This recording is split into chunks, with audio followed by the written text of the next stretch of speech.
एक दिन खुशी एक सुनसान रास्ते से गुजर रही थी।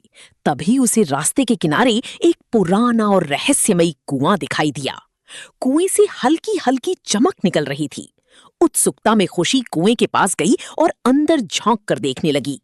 तभी अचानक कुएं से एक जादुई आवाज आई, जो मांगोगी वही मिलेगा, लेकिन सोच समझ कर मांगना। खुशी ये सुनकर बहुत खुश हो गई और बिना ज्यादा सोचे बोली, मुझे ढेर सारी हीरे और सोने के बिस्कुट चाहिए। जैसे ही उसने ये कहा, कुएं से चमकते हुए हीरे और सोने के बिस्कुट बाहर निकलने लगे। खुशी ये सब देखकर बेहद खुश हो गई और खजाने के बीच खड़ी होकर उन्हें उठाने लगी। लेकिन थोड़ी ही देर में उसके मन में लालच आ गया। उसने सोचा कि अगर और ज्यादा मांग ली तो और अमीर बन सकती है। वो फिर से कुएं में झांकी और बोली, मुझे और ज्यादा हीरे और सोने के बिस्कुट चाहिए। इस बार जैसे ही कुएं ने उसकी बात सुनी, अचानक उसमें से कीचड़, मिट्टी और पत्थर निकलने लगी।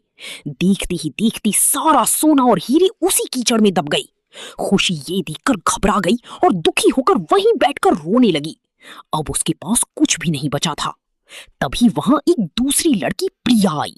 उसने खुशी को उदास देखा, लेकिन कुछ पूछे बिना वो शांत मन से कुएं के पास गई और हाथ जोड़कर बोली, मुझे बस इतना दे दो जिससे मैं अपने परिवार का ध्यान रख सकूं। जैसे ही उसने ये कहा, कुएं से धीरे धीरे सोने के सिक्के निकलने लगे।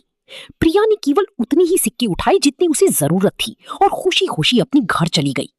प्रिया ने उन सिक्कों का सही इस्तेमाल किया, मेहनत की और धीरे धीरे उसकी सारी गरीबी दूर हो गई।